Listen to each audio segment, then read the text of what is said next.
তোমাদের জুলাই মাসের এসএসসি পরীক্ষাকে সামনে রেখে শিক্ষা বোর্ড একটি অত্যন্ত গুরুত্বপূর্ণ নির্দেশনা প্রকাশ করেছে।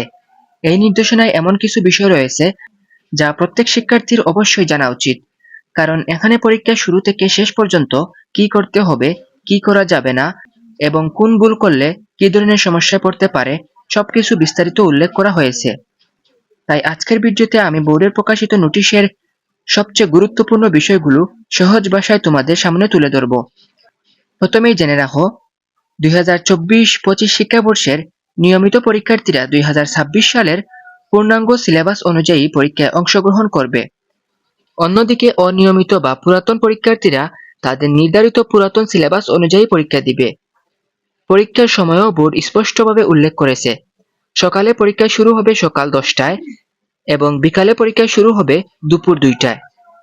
অনেক সময় অনেক ধরনের গুজব ছড়ানো হয়, বিশেষ করে প্রশ্ন পাস নিয়ে, কিন্তু বোর্ডের নির্দেশনা অনুযায়ী পরীক্ষার সেট কোড কেন্দ্রগুলোর পরীক্ষা শুরুর কিছুক্ষণ আগে SMS এর মাধ্যমে পাবে। অর্থাৎ কেন্দ্র কর্তৃপক্ষ আগে থেকেই জানবে না কোন সেটে পরীক্ষা হবে। তাই কেউ যদি প্রশ্ন পাস বা আগাম প্রশ্ন দেওয়ার কথা বলে, তাহলে সেটি সম্পূর্ণভাবে এড়িয়ে চলবে। এতে সময় নষ্ট করা ছাড়া আর কোনো লাভই নেই। এবার সিট প্ল্যান নিয়ে কথা বলি।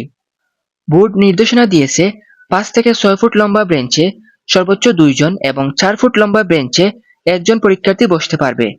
অর্থাৎ পরীক্ষার হলে পর্যাপ্ত দূরত্ব বজায় রেখে আসন বিন্যাস করা হবে। আরেকটি অত্যন্ত গুরুত্বপূর্ণ বিষয় হলো প্রবেশপত্র। প্রবেশপত্র হাতে পাওয়ার সঙ্গে সঙ্গেই নিজের নাম, রোল, রেজিস্ট্রেশন নাম্বার, বিষয় এবং অন্যান্য তথ্য ভালোভাবে যাচাই করবে। কোনো ভুল থাকলে 5 কর্মদিবসের মধ্যে সংশোধনের জন্য কলেজ কর্তৃপক্ষকে জানাতে হবে। এই বিষয়টি অবহেলা করলে পরবর্তী সার্টিফিকেট পর্যন্ত ভুল হতে পারে। এছাড়া বোর্ড আরও নির্দেশনা দিয়েছে যে পরীক্ষার সময় কেন্দ্রের টয়লেটগুলো তল্লাশি করা হবে এবং কোনো ধরনের নকলের উপকরণ পাওয়া গেলে তা সঙ্গে সঙ্গে অপসারণ করা হবে। এখন আসি ঘড়ি সংক্রান্ত একটি গুরুত্বপূর্ণ বিষয়ে। পরীক্ষার হলে শুধুমাত্র কাঁটাযুক্ত বা অ্যানালগ ঘড়ি নেওয়া যাবে। কোনো ধরনের স্মার্ট ওয়াচ, ডিজিটাল ঘড়ি বা অতিরিক্ত ফিচারযুক্ত ঘড়ি নিয়ে প্রবেশ করা যাবে না। বন্ধুরা, বোর্ডের এই নির্দেশনায় আরও অনেক ধরনের গুরুত্বপূর্ণ বিষয় রয়েছে, তাই আমি পরামর্শ দেব একবার হলেও পুরো নোটিশটা পড়ে দেখো। এতে পরীক্ষার হলে অপ্রয়োজনীয় ঝামেলা এড়াতে পারবে এবং আরও আত্মবিশ্বাসের সঙ্গে পরীক্ষায় অংশগ্রহণ করতে পারবে।